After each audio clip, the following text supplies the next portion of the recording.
Today, I want to talk about primarily two aspects, and that is first, what's happening with rail, and the second thing is the consumer. You need to understand what's happening with the consumer because that's going to tell you everything about the economy. The pulse of the economy can be determined by looking at what's happening with the consumer, and this is more evident in the United States than basically any other country. Let's begin. Right here, I want to show you the large rail union, Smart TD, votes to reject labor deal as national strike moves closer. This is very important despite what a lot of people think, hey, this is old technology and so on. This is going to have an impact of $2 billion a day if this goes through. Now, they've been fighting back and forth. I brought this up when it initially had come up, and then they said, okay, let's just kind of push this off into the future. This is what we're at today, where yet again, they can't come to an agreement. So we see this time and time again where all these different unions and this cannot agree on terms. As a result, people might be left out big time here, and I'm wondering what's going to happen. It won't be for a little while, but I will cover exactly those details as they unfold. What you need to know now is that they are fighting, they are arguing, can't come to terms. This is it here. America faces a growing risk of a crippling national freight rail strike in 2 weeks after the rank and file members of the nation's largest rail union, which represent the industry's conductors, rejected a tentative labor deal with freight railroads. Now you got to think all of the commodities that are moving, they're moving on these rail. And if they're suddenly shut down, even if it's for a week, that's going to have a big impact on everything, all these different industries that really rely on it, okay? So that's one of the aspects here. And I just think that if more people would understand how integral each piece of the puzzle here is, it makes more sense to the economy. It makes a lot of sense. In fact, if you saw what happened with the supply chain during 2020, people were asking why certain things were many multiples what they were just a few months ago. It's because one part of that supply chain is basically shut down. Now you have this. Stressed out Americans plan to buy fewer Christmas gifts and donate less to charity. And this is an example of what happens when people don't have the savings that they did before, and they do not have the disposable income. So we have seen the savings rate just drop down to levels we saw back in 2019. So all of that excess savings that was there given out by either the government stimulus or just people not being able to go out and not being able to shop and so on. And then right now you're seeing credit card usage at a sky high level. So this two together has impacted this, and it comes at a time in which a lot of people are struggling, and for basic essentials, they're unable to afford it. And that's why we've seen things like, toothpaste under lock and key and all these basic elements that are just unaffordable. Unfortunately for too many people, this has become a serious issue right here in 2022. We don't have to look for that into the future.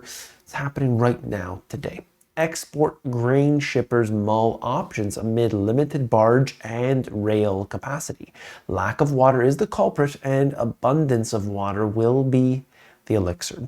We'll see what happens this winter if this, changes in any way. But I had shown you this previously. This is another type of, moving products through, and barge was really bad because of all of the drought. So much drought, you can't move products through. Certain areas were just bone dry.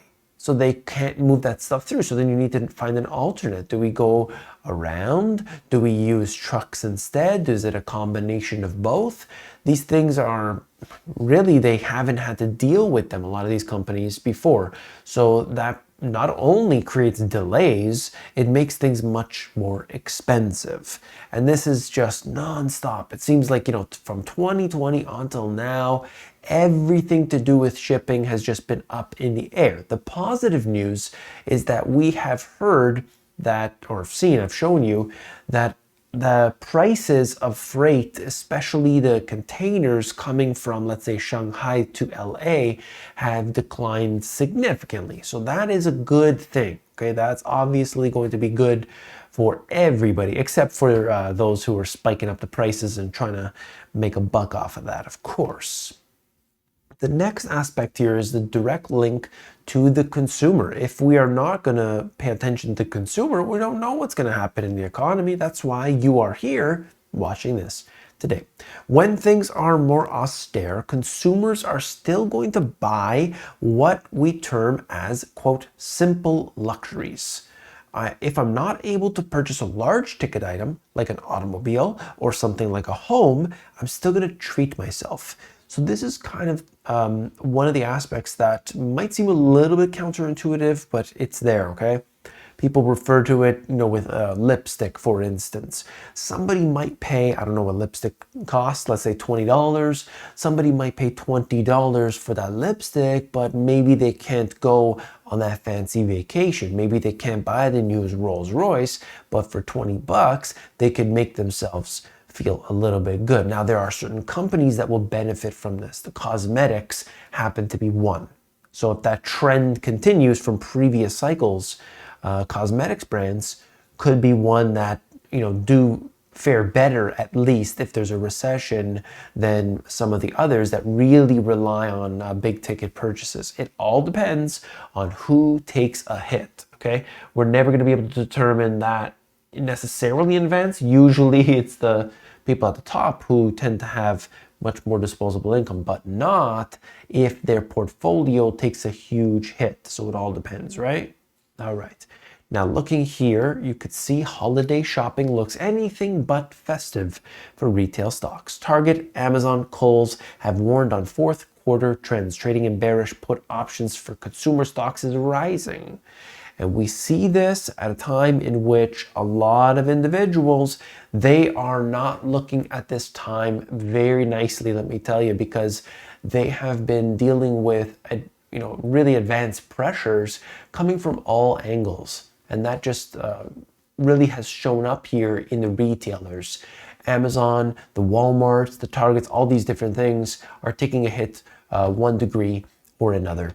Okay, and you could see their numbers are not looking good, and that's one thing for their stocks. But what happens when a stock takes a hit? Is it just the stock? Is it just the shareholders? Or is it going to be really layoffs? Layoffs are coming, and we know that. Wall Street is starting to doubt that retailers can snap out of a year-long stock market slump as consumers increasingly tighten their belts heading into the crucial holiday shopping season. It's been a brutal 2022 for retail stocks. And they give you more of those details. That's just the way it goes. The fourth quarter of the year, this is a time in which things get real busy. Everything's delayed. The shipping industry is just wacky during this time, and yet not the case this year. It is unusual, and I keep an eye on it personally for me, what I have to do, but you could see that in the statistics as well.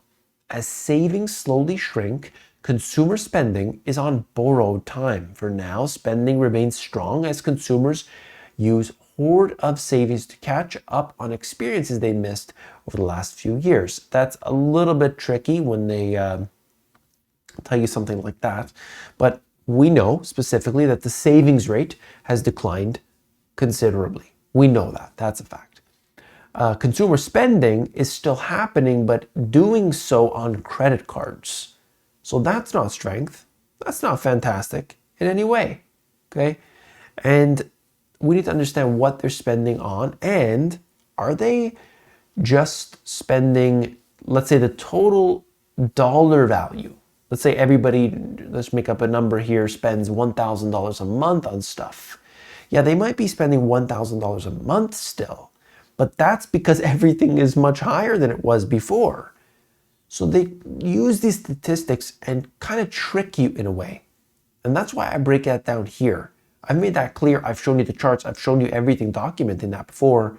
And it's just funny the way that it's always happening. They always love to do this. But anyway, that was that aspect. Tech layoffs send H-1B visa holders scrambling for new jobs. Hundreds of people in the US on temporary work visas may need to leave the country if they can't find new sponsors.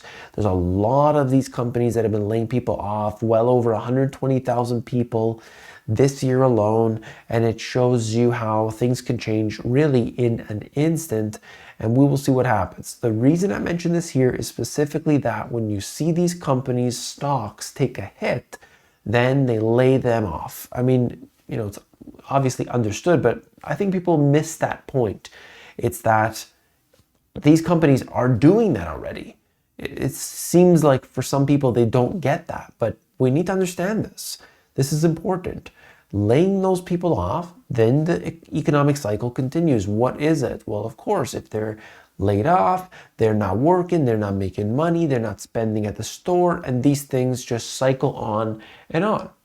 And only time is going to tell where this ends, but for the most part, the vast majority of analysts and so on believe that this is a recessionary period we are into next year, and so we'll see how that goes. This is something that we need to really separate the two, comparing when you look at, just compare it, okay? You look at the economy. Is it really strong? Really? What about the stock market? Look, this is the stock market right here, and I'm not going to show you that up close, but there's a signal right now showing actually that it could decline here in the next little bit, at least somewhat. But with so much love going towards it, it just seems like, hey, maybe investors don't care this time around.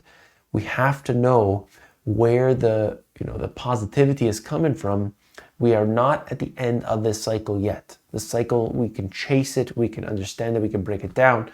And ultimately, when we can really utilize the central banks, their balance sheets, interest rate cycles, these things are the keys for you to understand what's happening in the economy so that you can make the right decisions for yourself, for your family. Did you find this video valuable? Hit that subscribe, and I'll see you tomorrow.